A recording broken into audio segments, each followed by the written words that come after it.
It doesn't matter how hot your licks are. If you do vibrato on a bend like this,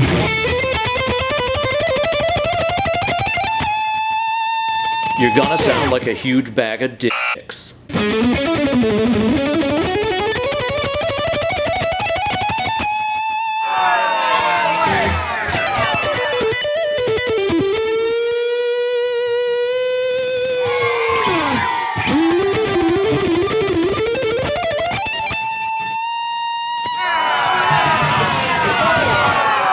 Bad vibrato on bends ruins lives, but follow the advice I'm going to give you in this video and you're going to be shaking the ropes like the Ultimate Warrior at SummerSlam 92. I'm Uncle Ben, and this is why you suck at guitar.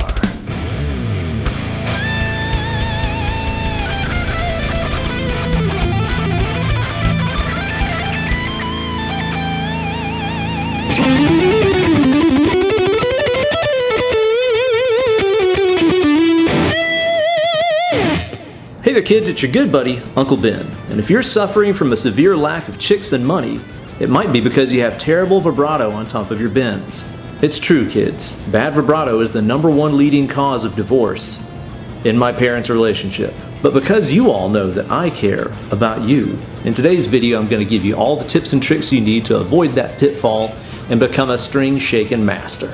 As always, today's video is brought to you guys by everybody who supports my channel over on my Patreon page at patreon.com/Ben Eller Guitars. It's the greatest place on the internet. People are saying it. Sign up today for all kinds of cool stuff like bonus videos, backing tracks, downloadable tabs, and so much more. Gear-wise, for today's video, I'm going to be taking my newest little darling here on a test ride. This is my 1997 Ibanez JemFP-77 FP that came from my wife as an early birthday present to me. I'm pretty sure this one means she really cares about me. Or she's just hoarding assets to sell off after I die. Either way, what bliss. And I'll be playing this beauty through the Fractal Audio Axe-Fx 3.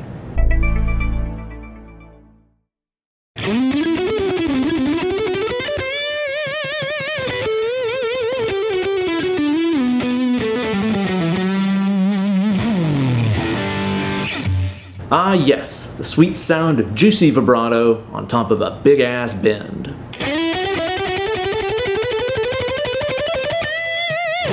It's the musical punctuation that you need at the end of your guitar sentences, and it's been getting dudes laid since hunting and gathering became obsolete. I don't think that there's any sound that you can make that is more ubiquitously guitar than that. It's the musical thumbprint that you can use to identify all of your favorite players, from David Gilmour to Angus Young to Yin Yang Milkshake. And most importantly, it's the thing that separates us from those animals of the musical kingdom known as keyboard players.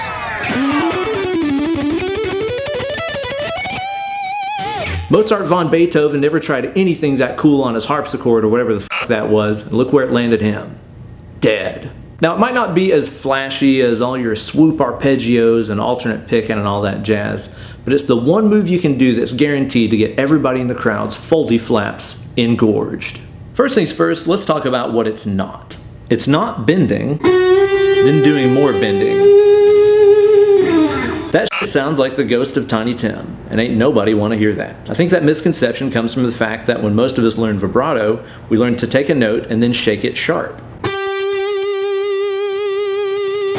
Now, whenever you use that approach on a bent note, essentially what you're doing is taking a note and bending it to become another note, and then whenever you add that shake on top of it, you're taking it above pitch. You're taking it into sharp territory, which our ears don't really like. It might sound something like this.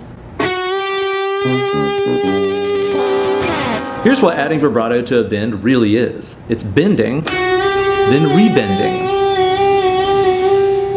So essentially what I'm saying here is to take a note, bend it up to your target pitch, and then just repeat that bending motion over and over, taking the bend down to its starting point and back up to being in tune every single time. Whenever we do it that way, we're taking that note and bending it up to the target pitch, then letting it go flat over and over before returning to pitch. This sounds drastically different than the sharp vibrato approach that we talked about earlier. Just remember it this way: sharp sucks, but flat fucks.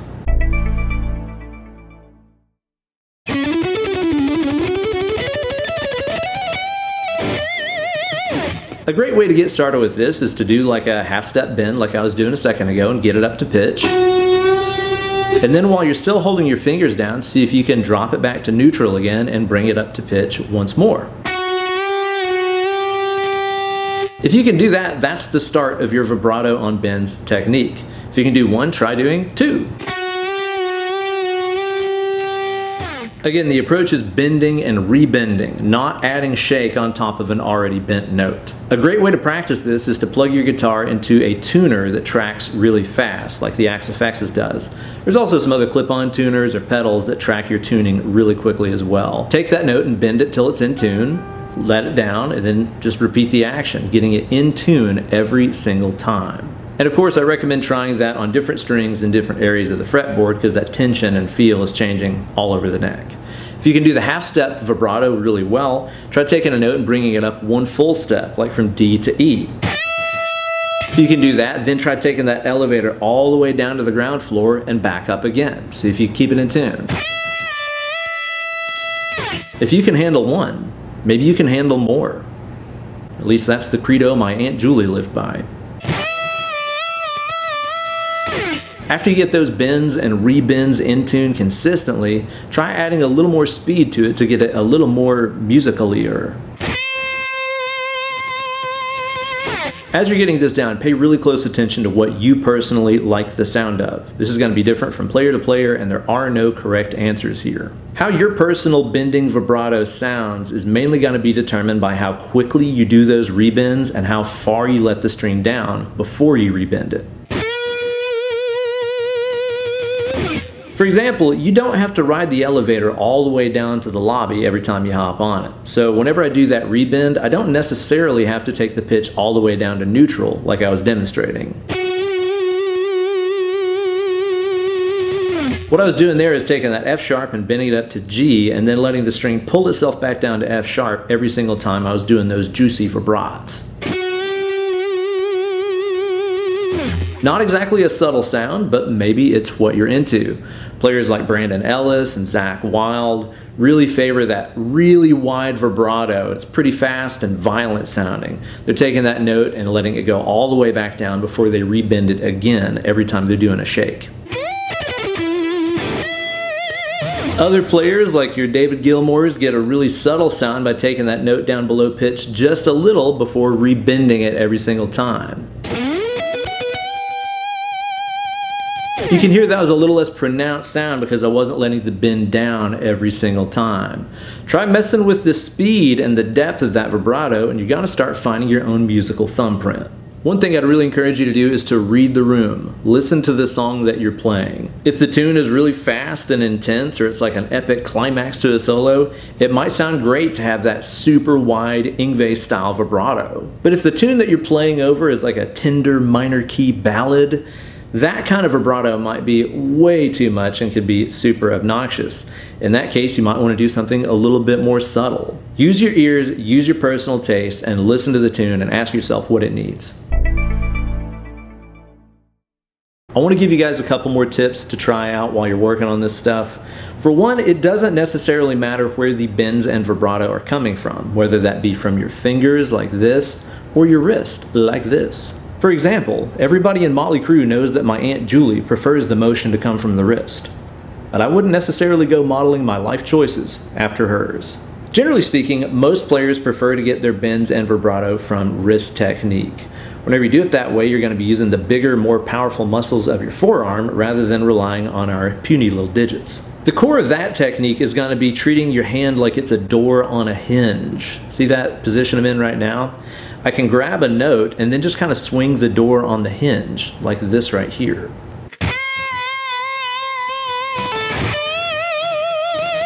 You can get a lot of control that way and also a lot of endurance because these muscles wear out a lot slower than these muscles. Again, you can ask my Aunt Julie for confirmation about that. But there are dudes out there like the late Dimebag Darrell who got incredible bends and vibrato from using only their fingers, keeping the thumb on the back of the neck, keeping the palm low, and letting the digits do the talking.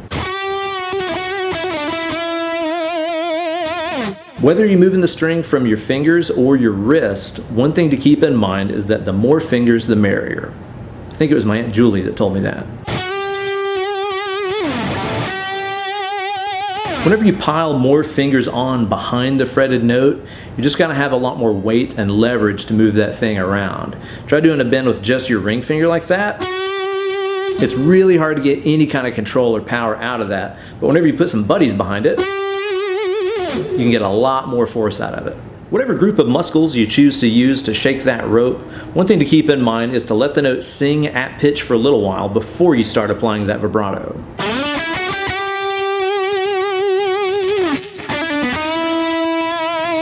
Whenever we do it that way, we're mimicking the sound of some of the most legendary vocalists of all time. Listen to some of the long high notes sung by singers like Whitney Houston or even Rob Halford to hear exactly what I'm talking about. You hold the note for a little while, then you give it a little bit of shake, and maybe even a little bit of bake.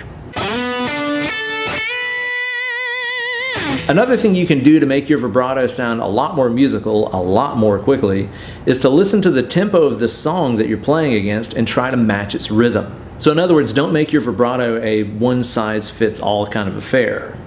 Kirk. Joe Satriani is a master of this and the guy that got me really paying attention to it. Listen to tunes like Summer Song or Flying in a Blue Dream, and you'll hear his vibrato is clicking right along with the beat of the tune in like eighth notes most of the time.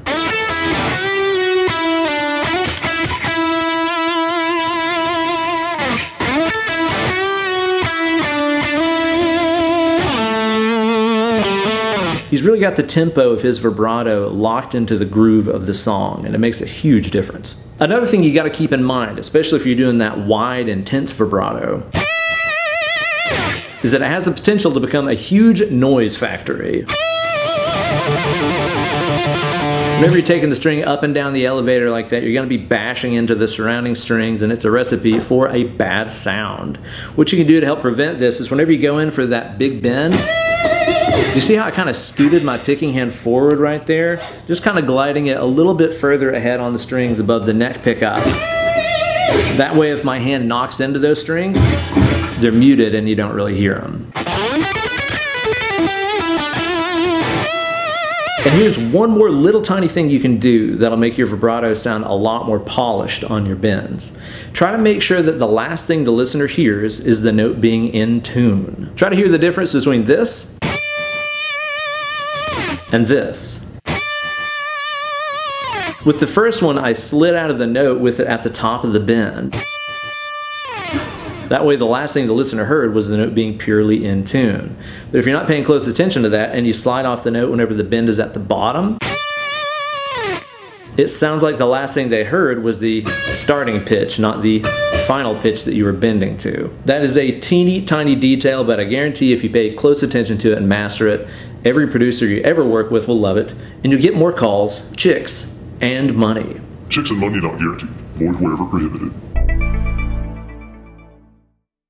So there you go, guys, a string bending vibrato odyssey. A vibratocy, if you will. Thanks so much for watching. Be sure to like this video, subscribe to the channel, and ring the bell down there for notifications every time I upload a new slice of fried gold.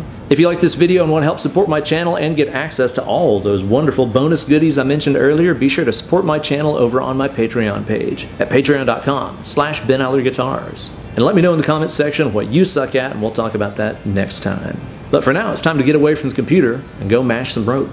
Less clicking, more picking.